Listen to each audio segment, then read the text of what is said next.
Hey, a few weeks ago, I started getting really obsessed with mechanical keyboards, and now I'm deep in the rabbit hole. And I swear, every time I go on Instagram, they're serving me these ads for the Nuphy Air75 keyboard. All of their marketing material has it on top of a MacBook, so I'm really curious what that experience looks like. Is it worth buying this keyboard if you're just going to put it on top of your MacBook the way that they're advertising it?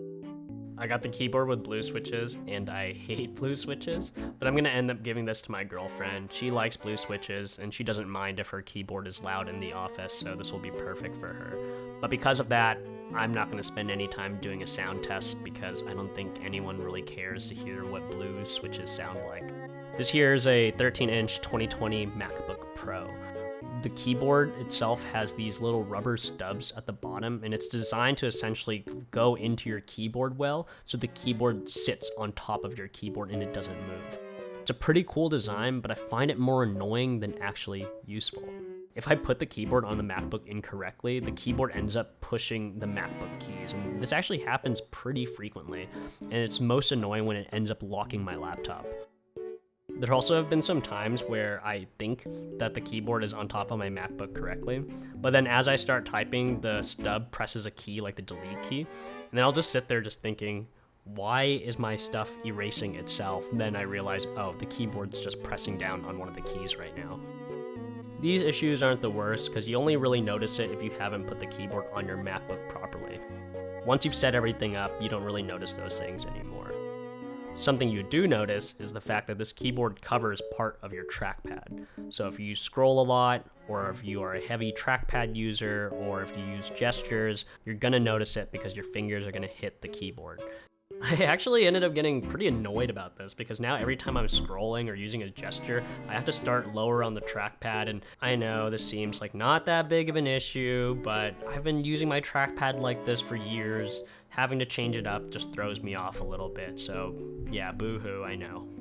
The keyboard does come with these little magnetic rubber feet that hold the keyboard at an angle, and I found this actually works a lot better when you're using this on top of your MacBook, because it elevates the keyboard and then it ends up not pressing any of the keys on your MacBook. Using the keyboard like this also makes it easier for you to not cover the trackpad, which is a great solution for me since I get so annoyed whenever my fingers keep hitting the keyboard.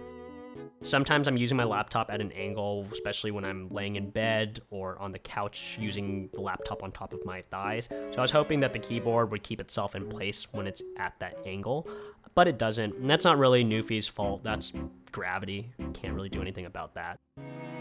The charging port for the Nuphy is at the top of the keyboard, and I wish it was on the side or something because it makes it really difficult to ever charge the keyboard while it's on top of the MacBook. The cable just ends up getting pushed against the screen. On this 13-inch model, the keyboard covers the entire speakers, but this isn't actually that big of a deal.